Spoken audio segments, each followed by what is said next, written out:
51% का revenue growth, सिर्फ 9 महीने में एक नया हॉस्पिटल को प्रॉफिटेबल बनाना और 53% का कैपेसिटी एक्सपेंशन का गाइडेंस इन नेक्स्ट 3 ईयर। ये है यथार्थ हॉस्पिटल एंड ट्रॉमा केयर का Q1 FY 27 का जो रिजल्ट है उसका एक हाईलाइट। बट जहाँ कंपनी ने 51% का रेवेन्यू ग्रोथ का शो किया है, वहीं पे पैट में सिर्फ ग्रो हुआ 8%। सो क्या है रीजन है इस बड़ा डिस्पैरिटी का, उसी को और लेके हम लोग डिस्कस करेंगे इस वीडियो में। अगर ये वीडियो आपको पसंद आता है तो please do like, share and subscribe. कोई भी डाउट है तो उसको ज़रूर कमेंट में डालिए। We will try to answer best of our knowledge. तो उसी को लेके वीडियो को स्टार्ट करते हैं। Let's get started. तो शुरू करते हैं Yatharth Hospital and Trauma Care Services Limited का Q1 FY 2027 का रिजल्ट को लेके। इसमें हम लोग डिस्कस करेंगे इस कंपनी का इस क्वार्टर में फाइनेंशियल परफॉर्मेंस कैसा रहा, इसका एक्सपेंशन रोड मैप जो गाइडेंस दिया गया है मैनेजमेंट की तरफ से, और इसका जो ग्रोथ गाइडेंस मैनेजमेंट की तरफ से दिया गया है उसको लेके। तो स्टार्ट करते हैं फाइनेंशियल परफॉर्मेंस को लेके। इस क्वार्टर में कंपनी ने 392.7 करोड़ का रेवेन्यू दर्ज किया है, जो कि YoY बेसिस पे 51% का ग्रोथ है। एबिटा 91.7 करोड़ का कंपनी ने क्लॉक किया है, जो कि YoY बेसिस पे 39% का ग्रोथ दिखाया है। एबिटा मार्जिन रहा 23.3%, जो कि YoY बेसिस पे 209 बेसिस पॉइंट पे ग्रो किया है। और पैट कंपनी ने शो किया है 45 करोड़ का, जो कि YoY बेसिस पे लगभग 8% का जंप है। यहाँ पे कंपनी ने कुछ ऑपरेटिंग मैट्रिक्स भी मेंशन किया है। आरपॉप जो मतलब एवरेज रेवेन्यू पर ऑक्यूपाइड बेड कंपनी ने दर्ज किया है लगभग 35 बेसिस पॉइंट से, जो कि YoY बेसिस पे 7% का जंप है। फिर ऑक्यूपेंसी अराउंड 68% का कंपनी ने दर्ज किया है, और करंट बेड कैपेसिटी 2800 के ऊपर, जिसमें से लगभग 2555 करंट बेड्स करेंटली ऑपरेशनल है।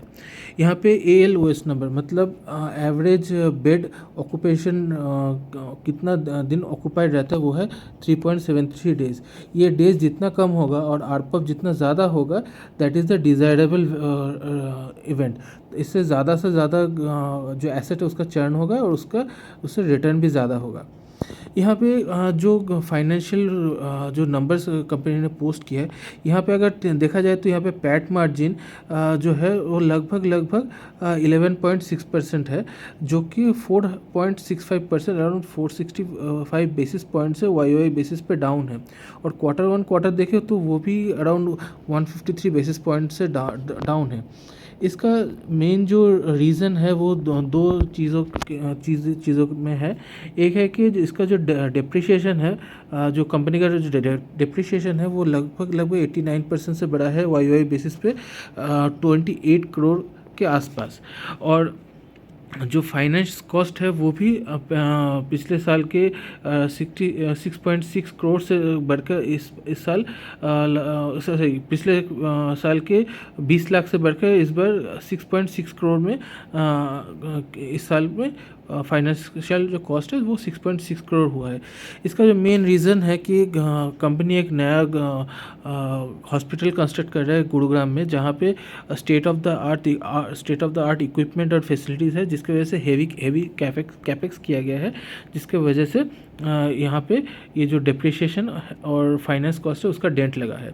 अगर इसको एक्सक्लूड किया जाता है तो फिर कंपनी का जो एडजस्टेड एबिटा मार्जिन होता है वो लगभग 28% होता है, जो कि एक्चुअली इस साल इस क्वार्टर में 23.3% एक्चुअली है। तो अगर ये जो नेट ऑफ किया जाता है तो इसका जो नंबर आता है 28%, ये एक बहुत ही अच्छा नंबर हम लोग कंसिडर कर सकते हैं।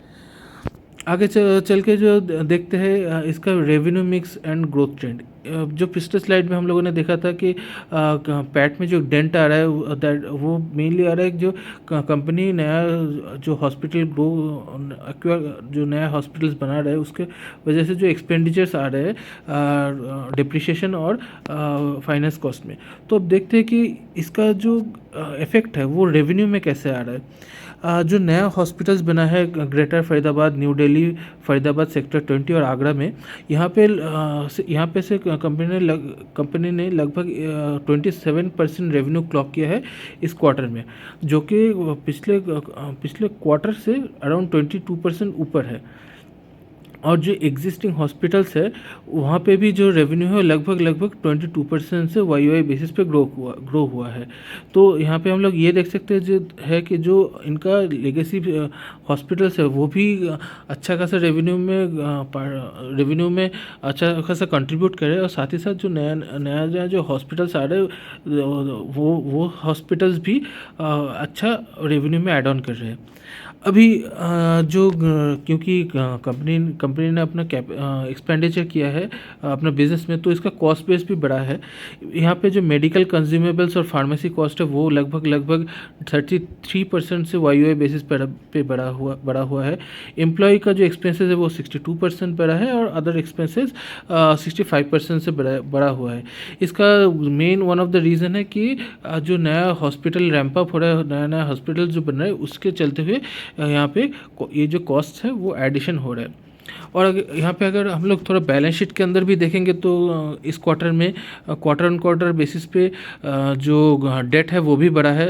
जो पिछले क्वार्टर में 210 करोड़ का डेट था, इस बार बढ़ के 300 करोड़ हुआ है। इसका जो मेन रीज़न है अराउंड 80 करोड़ जो डेट है वो फंडिंग हुआ है गुरुग्राम में जो नया हॉस्पिटल बन रहा है उसके लिए। फिर मैनेजमेंट ने जो गाइडेंस दिया है, मैनेजमेंट कंफर्टेबल है operating up to 2x trailing EBITDA में। सो बाय एंड लार्ज जो यहाँ पे दिख रहा है कि कंपनी अपना ग्रोथ मोमेंटम को ठीक से मेंटेन कर रहा है। अभी देखिए कि हॉस्पिटल वाइज क्या हाइलाइट्स है इस क्वार्टर में कंपनी का। जो इसमें पहला ही स्टार परफॉर्मर हम लोग बोल सकते हैं फरीदाबाद सेक्टर 20 का जो नया हॉस्पिटल बना है उसको, क्योंकि मैनेजमेंट ने गाइडेंस रखा था अराउंड 12 to 14 मंथ्स में एबिटा ब्रेक इवन का, जो कि सिर्फ 9 मंथ्स में ही इस हॉस्पिटल ने जो ब्रेक इवन पॉइंट वो अचीव कर लिया है। फिर इस हॉस्पिटल में आरपॉप मतलब एवरेज रेवेन्यू पर ऑक्युपाइड बेड लगभग 40,000 में क्लॉक किया है। मंथली रेवेन्यू क्लॉक किया है 12 to 13 करोड़ में। और सबसे one of the very highlight point is that कि यहाँ पे 90% जो रेवेन्यू जनरेट हुआ है वो कैश और इंश्योरेंसेस के थ्रू, मतलब यहाँ पे जो कैश फ्लो है that is very on the higher side rather than any delayed payments. इसके बाद आगे चल के हम लोग जब देखते हैं कि जो न्यू दिल्ली में जो मॉडल टाउन का जो पर्टिकुलर यहाँ हॉस्पिटल है वहाँ पे जो हम लोग जब देखते हैं तो आरपॉप जो है वो लगभग 50,000 का है। ये जो पर्टिकुलर हॉस्पिटल है ये कंपनी का one of the most expensive बोल सकते हैं, मतलब आरपॉप जो सबसे हाईएस्ट है अमंग ऑल देयर चैनल्स, इनका जो सारे के सारे जो हॉस्पिटल्स है इसमें इस पर्टिकुलर हॉस्पिटल में आरपॉप करेंटली सबसे ज़्यादा है। यहाँ पे monthly run rate around 8 crore का बिजनेस कर रहा है ये हॉस्पिटल। और मैनेजमेंट ने गाइडेंस दिया है कि ये हॉस्पिटल 15 से 17 मंथ्स में ब्रेक इवन कर जाएगा, और अकॉर्डिंग टू जो मैनेजमेंट के ये हॉस्पिटल इस गाइडेंस में ऑन ट्रैक ही है। अब जो लेटेस्ट एडिशन ऑलरेडी हुआ है आगरा में, जो लास्ट क्वार्टर में इंटीग्रेट हुआ है ये जो हॉस्पिटल, इसका जो रेवेन्यू का रन रेट है वो लगभग 9 to 10 करोड़ है। और जो फर्स्ट क्वार्टर में ही इस हॉस्पिटल ने जो एबिटा मार्जिन क्लॉक किया है वो 20% के ऊपर है, जो कि इन कंपैरिजन जब इस हॉस्पिटल को एक्वायर किया गया था उस टाइम पे इसका जो एबिटा मार्जिन था अराउंड 11% था। अब आते हैं जो गुरुग्राम वाला जो नया हॉस्पिटल जो कि अंडर कंस्ट्रक्शन है इसका, जिसकी वजह से अगर हम लोग पिछले स्लाइड में भी देखते हैं तो लगभग लगभग 80 करोड़ का डेट फंडिंग इसमें भी यूटिलाइज हुआ था। यहाँ पे अगर हम लोग देखते हैं तो लगभग 250 बेड का ये जो हॉस्पिटल है वो कंस्ट्रक्ट हो रहा है सेक्टर 40 में। यहाँ पे लगभग लगभग 100 करोड़ का ऑलरेडी इन्वेस्टमेंट हो चुका है, 100 करोड़ का और भी बाकी है। सो टोटल 20 करोड़ का इन्वेस्टमेंट, 200 करोड़ का टोटल इन्वेस्टमेंट का प्लानिंग है। यहाँ पे अगर मैनेजमेंट ने जो गाइडेंस दिया है कि Q1 2028 में 28 तक ये जो हॉस्पिटल है वो लाइव हो जाएगा, और इसका जो आरपॉप पोटेंशियल है वो न्यू दिल्ली मॉडल टाउन से भी ज़्यादा है, अबव 50,000 पर आरपॉप है। फिर अगर यहाँ पे हम लोग देखते हैं कि जो कंपनी ने expansion and capacity road map के में क्या गाइडेंस दिया है।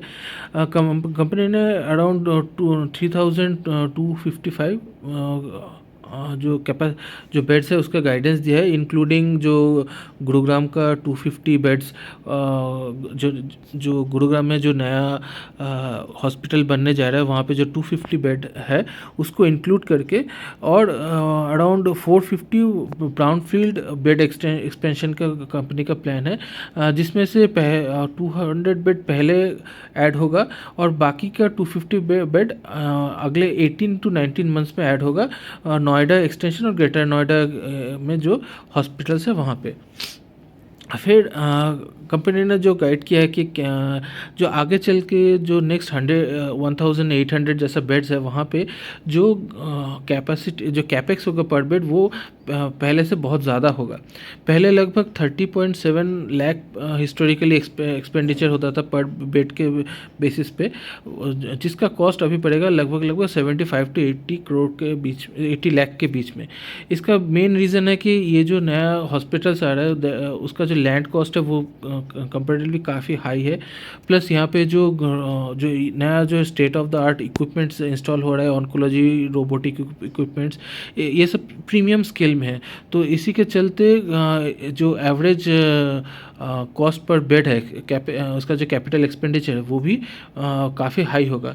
गुरुग्राम में जो नया बेड एडिशन हो रहा है, जिसका हम लोग ने पहले ही देखा था कि इससे आरपॉप भी सबसे ज़्यादा होने का चांस है। वहाँ पे पर बेड का जो कैपिटल एक्सपेंडिचर है वो लगभग 1 करोड़ पर बेड होगा।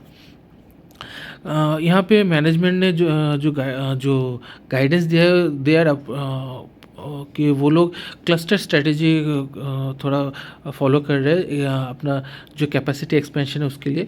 कंपनी ने कहा है कि मैनेजमेंट ने कहा है कि कंपनी नॉर्थ इंडिया के में NCR, UP, राजस्थान, हरियाणा ऐसे एरिया में पहले अपना मजबूत पकड़ बनाएंगे, then they will think about moving out of that cluster. यहाँ पे साथ ही साथ मैनेजमेंट ने ये भी कहा है कि मैनेजमेंट जो टारगेट करे कि हर साल एटलीस्ट एक नया हॉस्पिटल को एक्वायर करने के लिए, इस यही ये दर्शाता है कि मैनेजमेंट अभी भी ग्रोथ में के लिए बहुत ही ज़्यादा फोकस्ड है। मैनेजमेंट ने जो बेड इंक्रीज के लिए, जो कैपेसिटी इंक्रीज के लिए जो गाइडेंस दिया है, मैनेजमेंट ने कहा है कि अगले 2.5 से 3 साल में लगभग यहाँ पे जो टोटल बेड कैपेसिटी वो लगभग 5,000 के आसपास लेके जाएंगे। सो दैट इज़ कमिंग के लगभग करंट कैपेसिटी से 53% के ऊपर ज़्यादा जो अगले 2.5 से 3 साल में कैपेसिटी एक्सपेंड करने का कंपनी का मैनेजमेंट का प्लान है। यहाँ पे अगर मैनेजमेंट का ग्रोथ गाइडेंस का थोड़ा समराइज़ करेंगे तो देखते हैं कि मैनेजमेंट ने कहा है कि जो पहले 37% का YOY जो ग्रोथ था, कंपनी उससे भी ज़्यादा ग्रोथ करने का मैनेजमेंट उससे भी ज़्यादा ग्रोथ करने का जो नज़रिया रख रहा है। फिर जो टोटल जो ग्रुप एबिटा मार्जिन है वो भी मैनेजमेंट ने लगभग 24 से 25% का दिया है, जो कि थोड़ा जो कि मतलब कॉन्स्टेंटेड 28% से थोड़ा कम ही है, बट दैट इज़ बिकॉज कि नया जो एक्विजिशंस हो रहा है, नया जो हॉस्पिटल्स चेन में ऐड हो रहा है, जिसकी वजह से ये एबिटा में इनिशियली थोड़ा डेंट रहेगा। फिर कंपनी ने मैनेजमेंट ने जो आरपॉप का ग्रोथ गाइडेंस दिया वो लगभग 8 to 10% पर ईयर है। This is basically pure value growth, जो जहाँ पे पहला जो ग्रोथ गाइड जो कैपेसिटी इंक्रीज के लिए जो गाइडेंस मैनेजमेंट दिया है that is a volume growth, and यहाँ पे साथ ही साथ मैनेजमेंट वैल्यू ग्रोथ भी गाइड कर रहा है। देन जो नया जो हॉस्पिटल्स ओपन हो रहा है जो फरीदाबाद सेक्टर 20 में, देन मॉडल टाउन में, वहाँ पे मैनेजमेंट पहले 15 से 18 मंथ ब्रेक इवन के पहले मंथ 15 से 18 मंथ्स में एबिटा मार्जिन जो है वो लगभग 15 to 20% का टारगेट कर रहा है, और ब्रॉड बेस पे जो फिर 2 साल के अंदर अंदर अराउंड 25 to 27% का जो एबिटा मार्जिन वो मैनेजमेंट गाइड कर रहा है।